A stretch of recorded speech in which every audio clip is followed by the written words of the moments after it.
শুক্রবার রাতে মারধরের ঘটনায় ফ্যাসাদে অভিনেতা তথা তৃণমূল বিধায়ক সোহম চক্রবর্তী।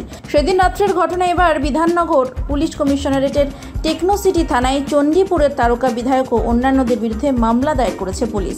পুলিশ সূত্রে খবর, অন্যায়ভাবে কাউকে বাধা দান, স্বেচ্ছায় আঘাত করা, ভয় দেখানোর অভিযোগ যথাযথ ধারায় মামলা রুজু করা হয়েছে।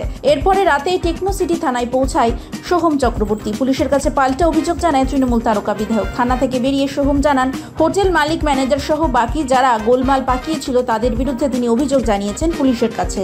সোহমের বক্তব্য, হোটেল কর্তৃপক্ষের তরফেই প্রথমে অভব্য আচরণ ও গালিগালাজ শুরু করা হয়েছিল। সোহম জানিয়েছেন, একজন দায়িত্বশীল নাগরিক হিসেবে, অভিনেতা হিসেবে এবং সর্বোপরি জনপ্রতিনিধি হিসেবে আমার নিজেকে সংযত রাখা উচিত ছিল, কিন্তু তারপরেও তো আমি রক্ত মাংসের মানুষ, কোথাও তো একটা আত্মসম্মান রয়েছে। সেখানে যখন বারবার আঘাত হচ্ছিল তখন এটা হয়ে গিয়েছিল। এর জন্য অনুশোচনা করছি, আমি দুঃখিত এর জন্য।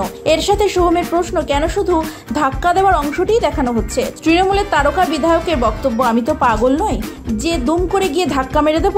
তার দাবি, ঘটনার সূত্রপাত হয়েছিল হোটেলের বাইরে থেকেই, যেখান থেকে ঘটনার সূত্রপাত সেই উৎস প্রকাশ্যে আনার দাবি তুলেছেন সোহম চক্রবর্তী।